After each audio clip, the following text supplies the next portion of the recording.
दोस्तों, क्या आपको पता है कि जहानत की बहुत सारी किस्में हैं और उनमें जहानत की एक किस्म जज्बाती जहानत भी है जिसको हम इमोशनल इंटेलिजेंस कहते हैं। इमोशनली इंटेलिजेंट बंदे की बहुत सारी निशानियां होती हैं जिनमें से 10 मैं आपके सामने रखूंगा। आपने कमेंट करके बताना है कि आप में उनमें से कौन सी निशानियां मौजूद हैं। नंबर 1, इमोशनली इंटेलिजेंट बंदा अपनी फीलिंग्स के बारे में भी सोच सकता है कि मुझ में इस वक्त कौन सी फीलिंग्स चल रही हैं, सैड फीलिंग्स हैं, खुशी की फीलिंग्स हैं, कौन सी फीलिंग्स चल रही हैं। नंबर 2, इमोशनली इंटेलिजेंट बंदा अपनी सोच के बारे में भी सोच सकता है। उसको पता होता है कि कौन सी सोच को दिमाग में आने देना है, कौन सी सोच को दिमाग में नहीं आने देना है और इस वक्त उसके दिमाग में कौन सी सोचें चल रही हैं, वो इन सारी बातों से अवेयर होता है।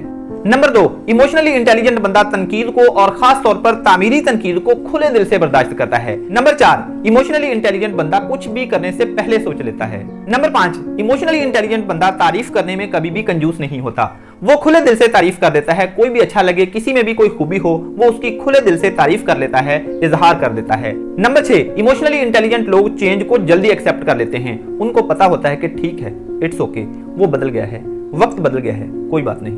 नंबर 7, इमोशनली इंटेलिजेंट लोग रिजिड नहीं होते, वो लेट गो करते हैं। नंबर 8, वो दूसरों से ज्यादा एक्सपेक्टेशंस नहीं लगाते। नंबर 9, वो अपनी कमजोरियों और अपनी स्ट्रेंथ से वाकिफ होते हैं। उनको पता होता है मुझ में क्या कमजोरियां हैं, क्या स्ट्रेंथ है, मैं उसको किस मौके पर कैसे इस्तेमाल कर सकता हूं। और नंबर 10, इमोशनली इंटेलिजेंट पीपल अंदर से मोटिवेशन लेते हैं, बाहर से मोटिवेशन नहीं लेते।